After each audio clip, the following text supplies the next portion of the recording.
അസ്സലാമു അലൈക്കും വറഹ്മത്തുള്ളാഹി വബറകാതുഹു. പ്രിയപ്പെട്ട രക്ഷിതാക്കളെ, വിദ്യാർത്ഥികളെ, സുന്നി വിദ്യാഭ്യാസ ബോർഡ് മദ്രസകളിൽ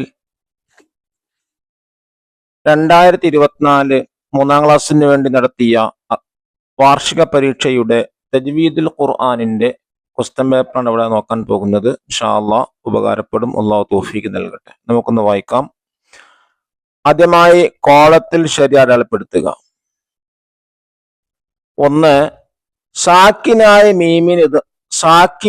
മീമിനെ ഇഖ്ഫാ ചെയ്തു ഓതണം. വമിൻഹും സാബിഖുൻ, മിൻഹും ബതശ, വമിൻഹും മിൻ.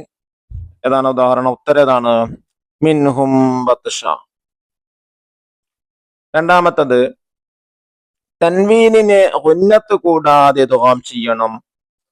ഗഫൂറുൻ ശകൂർ, ഗഫൂറുൻ ഹലീം, ഗഫൂറുർ റഹീം. ഏതാണ്? ഗഫൂറുർ റഹീം. ഇദ്ഗാം ചെയ്യുന്ന പക്ഷെ എന്താ വരുന്നത്? ഗുന്നത്ത് കൊടുക്കരുത്, ഷദ്ദ് കൊടുക്കരുത്. മൂന്നാമത്തത്, ഹിക്മത്തും ബാലിഗ എന്നതിലെ തൻവീനിന്റെ വിധി ഇൽഹാർ, ഇഖ്ലാബ്, ഇഖ്ഫാ. ഏതാണ് ഉത്തരം? ഇഖ്ലാബാണ്. 4, സാക്കിന നൂനിനെ ഇൽഹാർ ചെയ്യൽ നിർബന്ധം. മൻഖൂസ്, സുംബുല, ഖിൻവാൻ. ഏതാണ്? ഖിൻവാൻ. ഒരേ പദത്തിൽ വന്നതുകൊണ്ടാണ് ഇവിടെ എന്ത് ചെയ്യുന്നത്? ഇൽഹാർ ചെയ്യുന്നത്. അഞ്ചാമത്തെ ചോദ്യം, ഇഖ്ലാബിനെ സൂചിപ്പിക്കാൻ ഖുർആനിൽ കാണുന്ന ചിഹ്നം മീമ, സീന്, സ്വാദ്. ഏതാണ്? മീമാണ്. ആറാമത്തത്, ജന്നാത്തുൻ തജ്രി എന്നതിലെ തൻവീനിനെ ഇദ്ഗാം ചെയ്യണം, മറച്ചു മണിക്കണം, വെളിവാക്കണം. ഏതാണ്? മറച്ചു മണിക്കണം.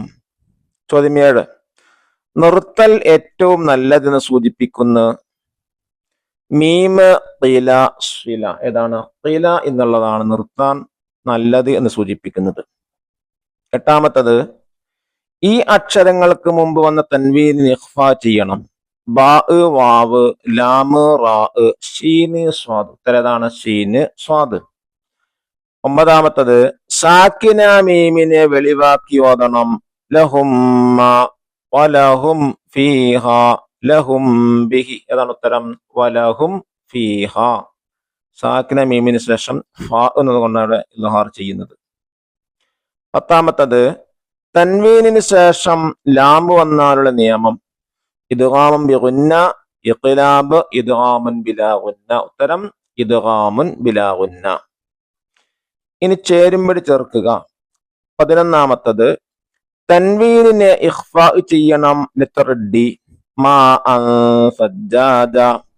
12, തൻവീനിനെ ഇദ്ഗാം ബിലാ ഗുന്ന ചെയ്യണം. ലിത്തർബി, മാ അല്ലക്കും.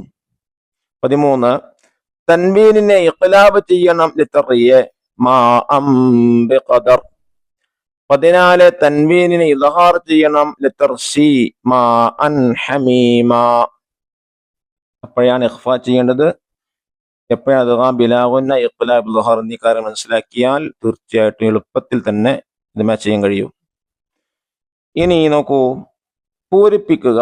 15ാമത്തത്, സുക്കൂനുള്ള നൂനിന് ശേഷം ബാ വന്നാൽ നൂനിനെ ഇഖ്ലാബ് ചെയ്യണം. 16, തൻവീന് ശേഷം റാ വന്നാൽ തൻവീനിനെ ഇദ്ഗാം ബിലാ ഗുന്ന ചെയ്യണം. 17, സുക്കൂനുള്ള നൂനിന് ശേഷം ജീമ് വന്നാൽ നൂനിനെ ഇഖ്ഫാ ചെയ്യണം. 18, തൻവീനിന് ശേഷം സീന് വന്നാൽ തൻവീനിനെ ഇഖ്ഫാ ചെയ്യണം. 19, സാക്കിന മീമിന് ശേഷം ബാ വന്നാൽ മീമിനെ ഇഖ്ഫാ ചെയ്യണം. ഒറ്റ വാക്കിൽ ഉത്തരം എഴുതുക. 20ാമത്തെ ചോദ്യം, മാലിൽ ലുബദ എന്നതിലെ തൻവീനിന്റെ വിധി എന്ത്? ഇദ്ഗാം ബിലാ ഗുന്ന. 21, മിംബാൽ എന്നതിലെ നൂനിന്റെ വിധി എന്ത്?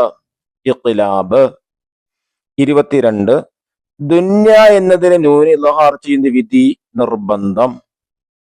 23, മിൻ കഅ്സിൻ എന്നതിലെ നൂനിന്റെ വിധി എന്ത്? ഇഖ്ഫാ. 24, ഹും ഖൈർ എന്നതിലെ സാക്കിന മീമിന്റെ വിധി ഇദ്ഹാർ. ഇനി ഒറ്റവാചകത്തിൽ ഉത്തരം എഴുതുക. ചോദ്യം 25. ശക്തി എന്നാൽ എന്ത്?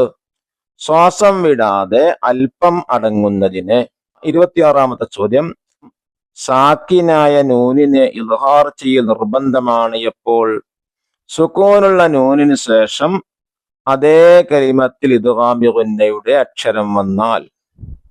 27ാമത്തെ ചോദ്യം, സാക്കിനായ നൂനിനെ ഇഖ്ലാബ് ചെയ്യണം എപ്പോൾ? സാക്കിന നൂനിന് ശേഷം ബാ വന്നാൽ. 28, തൻവീനിനെ ഇദ്ഗാം ബിലാ ഗുന്ന ചെയ്യണം എപ്പോൾ?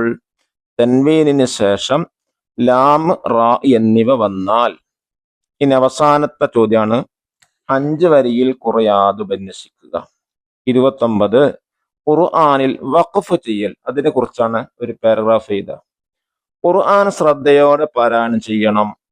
ഓത്ത് തുടങ്ങുന്നതിനും നിർത്തുന്നതിനും പ്രത്യേക പാരായണ നിയമങ്ങളുണ്ട്. എല്ലാ ആയത്തിന്റെയും അവസാനം വഖഫ് ചെയ്യാവുന്നതാണ്. ആയത്തുകൾക്കിടയിൽ നിർത്തുന്നത് വഖഫിന്റെ ചിഹ്നങ്ങൾ ശ്രദ്ധിച്ചുകൊണ്ടായിരിക്കണം. അല്ലാഹു നമ്മുടെ മക്കൾക്ക് നല്ല ബുദ്ധിയും പഠിക്കാനുള്ള താല്പര്യം നൽകി അനുഗ്രഹിക്കട്ടെ. അസ്സലാമു അലൈക്കും വറഹ്മത്തുള്ളാഹി വബറകാതുഹു.